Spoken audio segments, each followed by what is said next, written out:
বন্ধ করে দিতে হবে। এভাবে চলতে থাকলে আমরা ব্যবসাটা একদম মাঠে মারা যাবো। চালের বাজারে চালবাজি সপ্তাহ ব্যবধানে কেজিতে বেড়েছে আরো 2 থেকে 4 টাকা। সিন্ডিকেটে দৌরাত্ম্যকে দুষছেন বিক্রেতা। শতাধিক পণ্য ও সেবায় বাড়ল শুল্ক কর।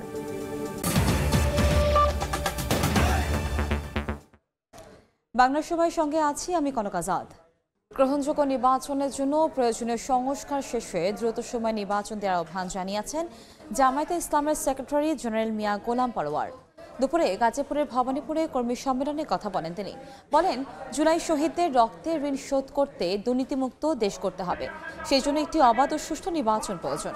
সংস্কার নিয়ে রাজনৈতিক দলগুলোর মধ্যে মতপার্থক্য তৈরি হয়েছে জানিয়ে প্রয়োজনীয় সংস্কার শেষে একটি অবাধ সুষ্ঠু নির্বাচনের জন্য অন্তর্বর্তী সরকারকে সহযোগিতা করতে রাজনৈতিক দলগুলোর প্রতি আহ্বান জানান তিনি। একটা ক্রেডিবল, একটা ফ্রি ফেয়ার ইলেকশনের মধ্য দিয়ে আমরা এই নতুন বাংলাদেশ গড়তে চাই। এখন সেখানেও অন্তরায়। জুলাই অভ্যুত্থানে আমাদের যে ঐক্যের চেতনা ছিল ছাত্র জনতা, এখন কোন ষড়যন্ত্র, কোন লোভ নতুন করে এই অগ্রযাত্রাকে আবার মাঝে মাঝে যেন বাধাগ্রস্ত করার চেষ্টা করছে। একটা গ্রহণযোগ্য নির্বাচনের জন্য যতটুকু সংস্কার প্রয়োজন সেই সংস্কারটুকু করে আমরা নির্বাচনে যাই। সংস্কার যারা না করে নির্বাচন চান তারা আইনের, সংবিধানের দোহাই দেন। সংস্কার করতে গেলে আইন লাগে, সংবিধান লাগে, পার্লামেন্ট লাগে। এইসব ইস্যু সামনে এনে একটা বিতর্ক তৈরি করা হচ্ছে। কনকনে শীতে কাঁপছে উত্তরাঞ্চল। তাপমাত্রা নেমে এসেছে 7-এর ঘরে। হাড় কাঁপানো শীতে ছন্দপতন ঘটাচ্ছে নিত্যদিনের কর্মসূচিতে। আয় রোজগার কমে দুর্বিষহ দিন কাটাচ্ছেন খেটে খাওয়া মানুষ। এই সঙ্গে হাসপাতালেও বাড়ছে ডায়রিয়া, নিউমোনিয়া সহ ঠান্ডাজনিত নানা রোগে আক্রান্তের সংখ্যা। ঘন কুয়াশায় ঢাকা পথঘাট, তাপমাত্রা নেমে এসেছে 7-এর ঘরে। বেলা বাড়ার সঙ্গে সঙ্গে সূর্যের দেখা মিললেও নেই তেজ। হাড় কাঁপানো শীতে ছন্দপতন ঘটেছে নিত্যদিনের কর্মসূচিতে। আয় রোজগার কমে দুর্বিষহ দিন কাটাচ্ছেন খেটে খাওয়া মানুষ। শীতের কারণে বাইরে হওয়া হচ্ছে ঘর থেকে, তাও বাইরে হইতে হইলো। কি করবো, রাস্তাঘাটে চলাচল না করলে আমাদের আয় ইনকাম নাই। আমাদের খুব সমস্যা, জনজীবনে খুব কষ্ট আসছে। শীতে এমন পরিস্থিতি বের হওয়া পাচ্ছে না বাড়ি থেকে। খুবই খারাপ অবস্থা, খারাপ লোকজন নেই, ব্যবসা বাণিজ্য খুবই খারাপ। বাতাস হেভি, গাড়ি চালানো যাচ্ছে না, সংসার চলবে কিভাবে? দেশের 10 জেলায় মৃদু থেকে মাঝারি শৈত্যপ্রবাহ বইছে বলে জানিয়েছে আবহাওয়া অফিস। 2-1 দিনের মধ্যে রংপুর ও রাজশাহীতে ঝিরিঝিরি বৃষ্টির শঙ্কাও রয়েছে। আগামী 2-3 দিন টেম্পারেচার এরকম রাইজ করতে পারে বিভিন্ন জায়গায়, তারপরে মোটামুটি একটা স্টেবল থাকতে পারে। তবে আগামী শুক্রবারের কাছাকাছি সময়ে আবার তাপমাত্রাটা কিছুটা কমে আসতে পারে। তবে আগামী 10 দিন এটা আমরা বলতে পারবো যে তীব্র শৈত্যপ্রবাহ সম্ভাবনাটা। জুলাই বিপ্লবে শহীদদের স্মরণে চট্টগ্রামে চলছে বই বিনিময় উৎসব। বিপ্লবের নানা স্মৃতি বিজড়িত ছবির পাশাপাশি ছিল শহীদ আবু সাইদ, ওয়াসিম ও মুগ্ধের ছবিও। নতুন প্রজন্মকে বই পড়তে উৎসাহিত করতেই এই আয়োজন। নূর জামাল আতিকের ক্যামেরায় শফিকুল আলমের প্রতিবেদন। স্টলে থরে থরে সাজানো নানা ক্যাটাগরির বই। নতুন নয়, সবই পুরাতন। বিক্রি নয়, হচ্ছে বিনিময়। উদ্দেশ্য নতুন প্রজন্মকে বই পড়তে উৎসাহিত করা।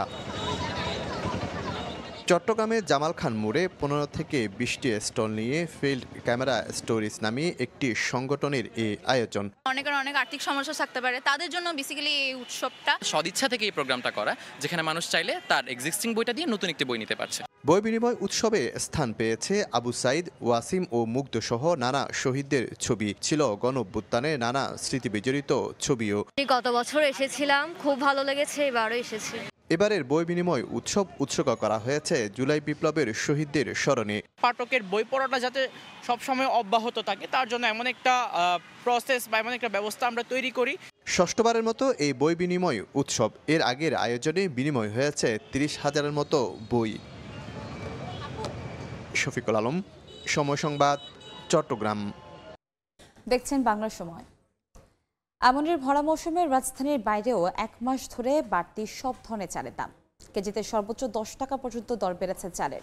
বাজারে এই অস্থিরতা অকপটে স্বীকার করে খুচরা পাইকারি বিক্রেতা এবং মিলাররা দুষছেন একে অপরকে। চালের এই ঊর্ধ্বমুখী দামে দিশেহারা ক্রেতারা। চালের বাজারে চালবাজি, বাজার নিয়ন্ত্রণে আমদানি বৃদ্ধি, ভর্তুকি মূল্যে বিক্রিসহ সরকার বিভিন্ন উদ্যোগ নিলেও কাজে আসছে না কোনো কিছুই। 1 মাস ধরে দাম বেড়েই চলেছে দেশের প্রধান খাদ্যশস্যের। কেজিতে সর্বোচ্চ 10 টাকা পর্যন্ত দর বেড়েছে চালের। নওগাঁর মোকামে সব ধরনের চালে সপ্তাহ ব্যবধানে কেজিতে 4 থেকে 5 টাকা পর্যন্ত বেড়েছে। দিনাজপুরে সর্বোচ্চ 10 টাকা পর্যন্ত বৃদ্ধি পেয়েছে। এতে ক্ষুব্ধ ভোক্তারা। গত সপ্তাহে যা দাম নিছি আজকে বস্তা আবার 300-400 টাকা বেশি। জিনিস তো আমাদের এখানে আবাদ হয়, তারপরে যদি এত জিনিস দাম এত দিয়ে কিনে খাইতে হয় তাহলে আমরা কি করব? নওগাঁ হলো চালের জন্য বিখ্যাত, ধানের জন্য। এখান থেকে সমস্ত দেশের সেল সাপ্লাই হয়, কিন্তু সেখানে যদি অস্বাভাবিক হোক তাহলে কেমন করে মানুষ কিনে খায় মানুষ বলেন। চালের চড়া দর নিয়ে খুচরা ও পাইকারি বিক্রেতা এবং মিলাররা দুষছেন একে অপরকে। খুচরা ও পাইকারি ব্যবসায়ীদের দাবি, ভরা মৌসুমেও ধানের সংকট দেখিয়ে দর বাড়াচ্ছেন মিলাররা। তবে মিলারদের দাবি, উৎপাদন খরচ বেড়ে যাওয়ায় কৃষক ধানের দাম বাড়িয়েছে। যেসব ধানগুলো পড়ে গিয়েছিল এই সর্বশেষ ঘূর্ণিঝড়ে, এই জমির ধানগুলোর ফলন ব্যাপকভাবে হ্রাস পেয়েছে। এ কারণে হচ্ছে ধানের দাম বৃদ্ধি পাচ্ছে। পুরাতন চালটা একটু সরবরাহ কম, একটু দামও বেশি। আমাদের কিনতে হচ্ছে বেশি দামে, বেচতে হচ্ছে বেশি দামে। এদিকে চালের বাজার বৃদ্ধিতে মিলাররা বড় ভূমিকা পালন করলেও সরকার অভিযান চালায় খুচরা বাজারে। এভাবে কখনোই চালের দাম কমানো সম্ভব নয় বলে দাবি ভোক্তাদের। লাবিব হাসান, সময় সংবাদ। সমুদ্রে ধরা পড়ছে ঝাঁকে ঝাঁকে ইলিশ। বঙ্গোপসাগর থেকে একটি মাছ ধরার ট্রলার 195 মণ ইলিশ নিয়ে পটুয়াখালীর আলিপুর মৎস্য অবতরণ কেন্দ্রে এসেছে।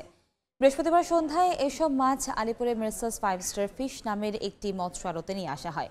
শুক্রবার সকাল থেকে দুপুর পর্যন্ত মাছগুলো নিলামের মাধ্যমে বিক্রি হয় 40,14,000 টাকায়। মাছগুলো গত মঙ্গলবার ও বুধবার কুয়াকাটা থেকে পূর্ব দক্ষিণ দিকে 90 কিলোমিটার গভীর সমুদ্রে ধরা পড়ে। দখল ও দীর্ঘদিন ধরে ড্রেজিং না থাকায় অস্তিত্ব সংকটে মাদারীপুরের নদ নদী। নাব্য হারিয়ে পাল্টে গেছে গতিপথ, টিকিয়ে রাখার আকুতি স্থানীয়দের। সমীক্ষা করে ব্যবস্থা নেওয়ার আশ্বাস পানি উন্নয়ন বোর্ডের। সাদা দাকনে তোলা ছবিতে সঞ্জয় কর্মকার অভিজিত রিপোর্ট।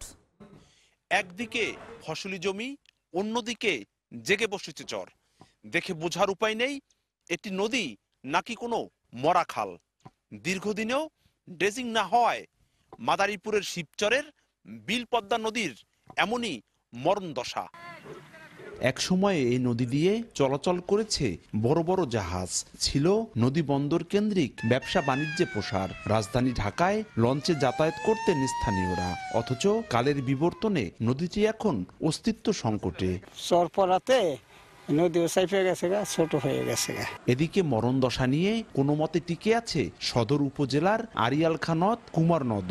দীর্ঘদিন ড্রেজিং এর অভাবে কোথাও তৈরি হয়েছে বালুচর। ফার্ম করলে আমাদের মাছ হইব, আমরা নদী নালা পাট জাগ দিতে পারবো। পাড়ে যদি ভাঙন না থাকে, মানে এমন চর পড়ে গেছে ওর পাশে তীব্র ভাঙন দেখা দিচ্ছে, সেক্ষেত্রে যদি চর অপসারণ করলে নদীর গতিপথ পরিবর্তন হতে পারে। এটা একটা সমীক্ষার বিষয় আর কি। সেই সমীক্ষায় যদি বলে যে হ্যাঁ পরিবর্তন হবে, তখন আমরা ওই জায়গায় যাই ড্রেজিং করি। জেলার 5টি উপজেলায় কাগজে কলমে 17টি নদ নদী থাকলেও 250 কিলোমিটার এলাকা জুড়ে পদ্মা, পালড়দি, ময়নাকাটা, বিশারকান্দি সহ দৃশ্যমান নদ নদীর সংখ্যা 10টি। সঞ্জয় কর্মকার, অভিজিৎ, সময় সংবাদ। বাংলার সময়। শীতের আমেজের সঙ্গে সাপ্তাহিক ছুটি।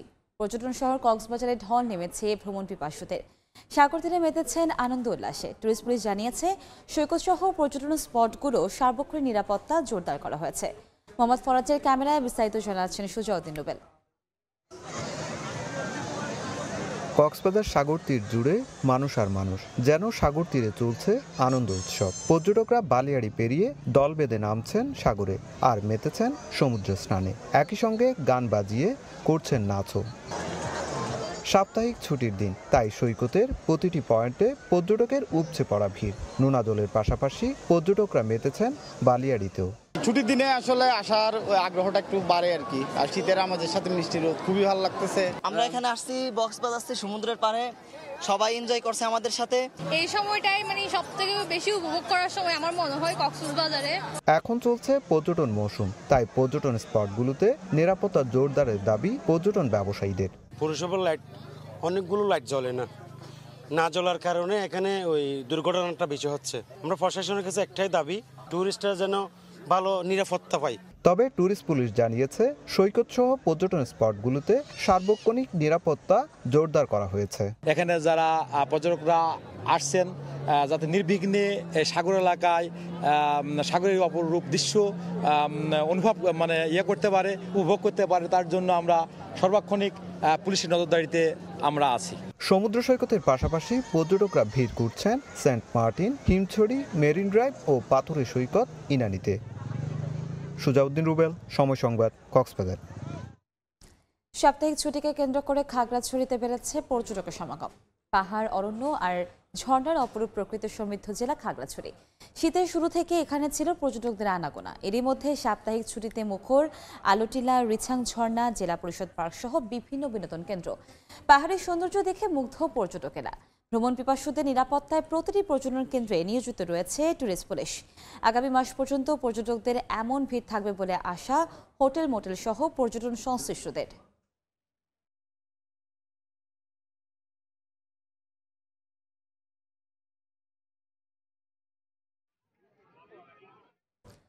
এবার দেশের সবচেয়ে পরিচ্ছন্ন গ্রাম নিয়ে প্রতিবেদন।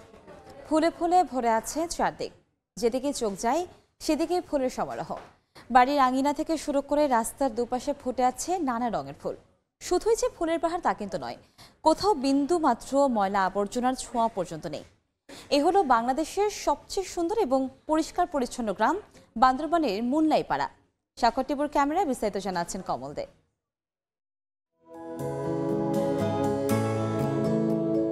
গ্রামের সীমান্তে পৌঁছাতেই কারুকার্যময় বোর্ডে স্বাগত জানালো পার্বত্য চট্টগ্রামের সবচেয়ে পরিষ্কার গ্রাম মুনলাই পাড়া। বান্দরবানের রুমা উপজেলার এই গ্রামটিতে বম সম্প্রদায়ের ৬৩টি পরিবারের বসবাস। লোক সংখ্যা ৩৫০-এর কাছাকাছি। গত শতকের ৮০ দশকে গড়ে ওঠে গ্রামটি। ১৯৮১ সাল থেকে এখানে পুরোপুরি বসতি গড়ে ওঠে। আর তখন থেকে শুরু হয় গ্রামটিকে সুন্দর ও পরিচ্ছন্ন হিসেবে গড়ে তোলার সংগ্রাম। বাংলাদেশের সবচেয়ে সুন্দর গ্রাম হচ্ছে মুনলাই পাড়া, আর এখানের পিছনের রয়েছে অনেক মুরব্বীদের অবদান। কমিটি আছে, কমিটির মাধ্যমে আমরা সুন্দর গ্রাম পরিষ্কার রাখার জন্য সবাই মিলে আমরা মিটিং করি। নিজের আঙ্গিনা, নিজের কম্পাউন্ড, বাড়ির আঙ্গিনাগুলো সব পরিষ্কার কাজে আমরা সবের দায়িত্ব দিয়েছিলাম। ৪০ বছর আগে নেওয়া সিদ্ধান্ত অনুযায়ী গ্রামের প্রতিটি বাসিন্দাকে প্রতিদিন অন্তত ১০ মিনিট করে পরিষ্কার পরিচ্ছন্ন কর্মসূচিতে অংশ নিতে হয়। বাড়ির ময়লা আবর্জনার পাশাপাশি রাস্তায় পড়ে থাকা ময়লাও তুলে রাখতে হয় বাড়ির সামনে স্থাপন করা ঝুড়িতে। আর রাস্তার দুপাশ থেকে শুরু করে বাড়ির উঠানো ফুলের গাছ লাগানো এখানে বাধ্যতামূলক। পাহাড়ি জনগোষ্ঠীর অন্য সম্প্রদায়গুলোর মতো এখানেও মেয়েদের যেমন সন্তান পালনে ব্যস্ত থাকতে হয়, তেমনি জুম চাষ কিংবা জুমের ফসল তুলতে অগ্রণী ভূমিকা পালন করেন নারীরা। লোক সংখ্যা তুলনামূলক কম হয় দিনের পুরোভাগেই এই গ্রামে নীরবতা বিরাজ করে। অন্যান্য পাড়া চাইতে একটু উন্নত মানের রাখার জন্য পাড়াবাসী আমরা সবাই মিলে একমত হয়ে কমিটির মাধ্যমে আমরা এই পর্যন্ত আনছি। গ্রামের মাঝ দিয়ে চলে গেছে বগালেক হয়ে দেশের দ্বিতীয় সর্বোচ্চ পর্বত শৃঙ্গ কেওকারং যাওয়ার প্রধান সড়ক। এই গ্রামের সবাই খ্রিস্টান সম্প্রদায়ের, আর তাই তাদের প্রার্থনার জন্য রয়েছে দুটি গির্জা। ১০ একর জায়গার উপর প্রতিষ্ঠিত এই গ্রামে একটি প্রাথমিক স্কুল এবং পাড়া কেন্দ্র রয়েছে। একেবারে ছবির মতো পরিপাটি গ্রাম এই মুনলাই পাড়া, যেখানে কোনো যান্ত্রিক শব্দ ভেসে আসে না। এখানে মুখরিত হয় পাখির কলকাকলি। ১৯৮১ সালে শুরু হয়েছিল এই গ্রাম তৈরির কাজ। ৮৩ সালে পূর্ণাঙ্গ রূপ পেয়েছে। আর দীর্ঘ ৪২ বছর ধরে সে ঐতিহ্য ধরে রেখেছেন এই গ্রামের বাসিন্দারা। বান্দরবানের রুমার মুনলাই পাড়া থেকে কমল দে, সময় সংবাদ। এই ছিল বাংলার সময়। সঙ্গেই থাকুন সময়ের।